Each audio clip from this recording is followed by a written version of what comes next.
बिस्मिल्लाहिर्रहमानिर्रहीम। अस्सलाम वालेकुम नाज़रीन, इलेक्शन का शेड्यूल आने को है। 13 दिसंबर लास्ट डेट है इलेक्शन शेड्यूल जारी करने का इलेक्शन कमीशन ऑफ पाकिस्तान की तरफ से।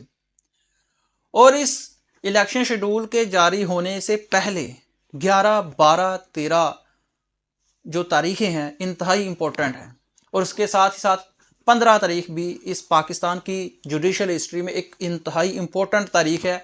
ये सारी बातें मैंने आपके साथ शेयर करनी है। ये क्यों है? इमरान खान, भल्ले का निशान, पाकिस्तान तहरीक इंसाफ, जस्टिस मुसाहर अली अकबर नकवी और ये सारे के सारे प्रोसेस का इलेक्शन के साथ साथ जो है उसका ताल्लुक क्या है। पहले नंबर पे आ जाते हैं 11 तारीख।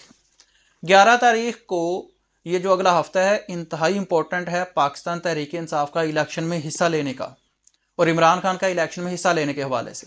11 तारीख को तोशा खाना अपील फिक्स है, जिसमें इमरान खान के तोशा खाना जो सज़ा है उसको मुअत्तल करने का फैसला आना है। देखना है कि मुअत्तल होता है या नहीं होता। अगर ये फैसला मुअत्तल हो जाता है या सज़ा मुअत्तल हो जाती है या फैसला कालअदम हो जाता है तो इमरान खान इलेक्शन लड़ने के अहल हो जाएंगे।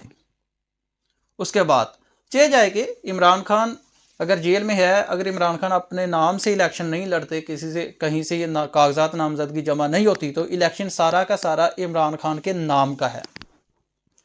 ना तो ये इलेक्शन बल्ले के निशान का है, ना ये इलेक्शन पाकिस्तान तहरीक इंसाफ का है। ये इलेक्शन है इमरान खान के नाम का और इलेक्शन इमरान खान के ऑर्डर का, जहां और जिसको इमरान खान कहेगा अवाम उसको वोट डाल देगी। उसके बाद आ जाती है 12 तारीख। 12 तारीख को क्या हुआ है कि पाकिस्तान तहरीक इंसाफ का इंट्रा पार्टी इलेक्शन चैलेंज किया हुआ है और 12 तारीख के लिए नोटिस जारी हो गए हैं। अब 12 तारीख को फर्ज करें कि पाकिस्तान तहरीक इंसाफ का इंट्रा पार्टी इलेक्शन कालअदम करार दिया जाता है, तो फिक्र की कोई टेंशन बात नहीं है, क्योंकि अगर इंट्रा पार्टी इलेक्शन कालअदम करार दिया जाता है तो बल्ले का निशान पाकिस्तान तहरीक इंसाफ से वापस नहीं लिया जाएगा। उसकी वजह यह है कि दोबारा से कह दिया जाएगा कि ये जो आपने इलेक्शन करवाया, ये आपने प्रोसेस अडॉप्ट किया, फर्ज किया जो कहा जा रहा है, जो इल्ज़ामात लगाए जा रहे हैं, तो आप प्रोसेस अडॉप्ट करके दोबारा से इंट्रा पार्टी इलेक्शन करवा लें। क्योंकि इलेक्शन कमीशन ऑफ पाकिस्तान का जो पहले ऑर्डर था कि आप इलेक्शन करवाएं इंट्रा पार्टी, वो करवा दिए, इलेक्शन कंप्लाई विद हो गया। लिहाजा अगर ये दोबारा से इंट्रा पार्टी इलेक्शन कालअदम करार दिए जाते हैं और मेरिट पर जो प्रोसेस है, जो कानून है, इंट्रा पार्टी इलेक्शन कालअदम होने से दोबारा से बल्ले का निशान पाकिस्तान तहरीक इंसाफ के पास ही रहेगा। और दूसरी तरफ पाकिस्तान तहरीक इंसाफ ने इंट्रा पार्टी इलेक्शन करवाने का फैसला भी चैलेंज किया हुआ है। अब आ जाते हैं 13 दिसंबर।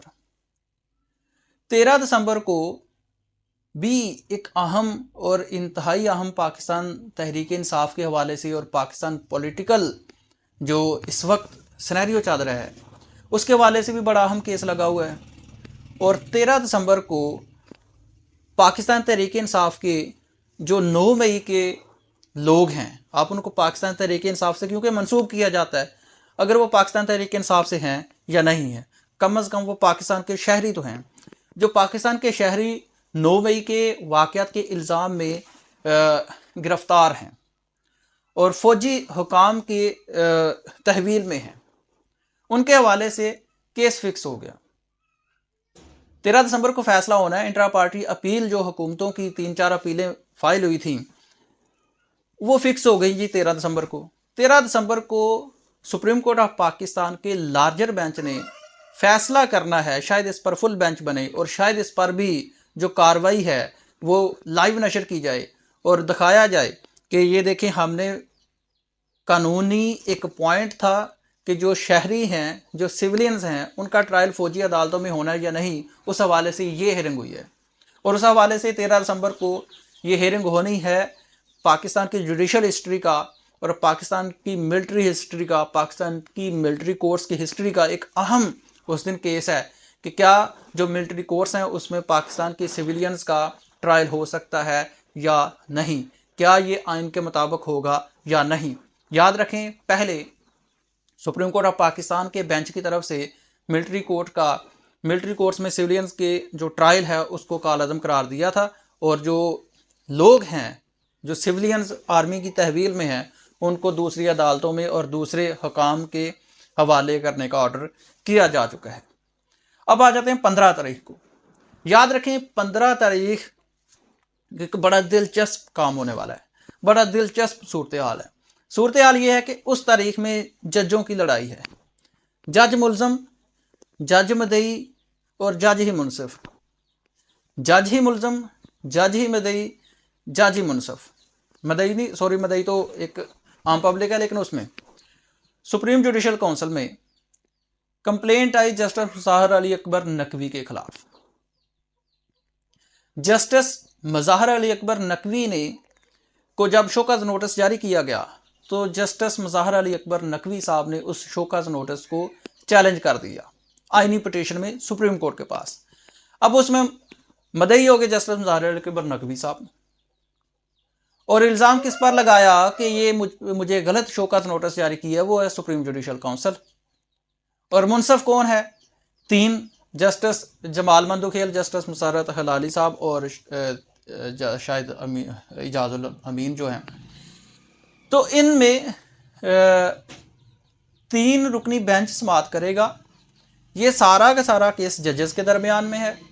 याद रखें, मज़ाहर अली अकबर नकवी साहब जब ये इल्ज़ाम लगा सुप्रीम जुडिशल काउंसिल में तो उनको शोकॉज नोटिस जारी किया गया। पहले एक किया, फिर दूसरा किया, उन्होंने दोनों नोटिस को जारी कर दिया। और उसके बाद उनकी petition supreme court practice and procedure जो रूल्स बने थे, जो एक्ट आया था, उसके मुताबिक फिक्स नहीं हुई। तो उन्होंने फिर एक एप्लीकेशन दायर की कि आपने सुप्रीम कोर्ट ऑफ पाकिस्तान के फुल बेंच ने इस कानून को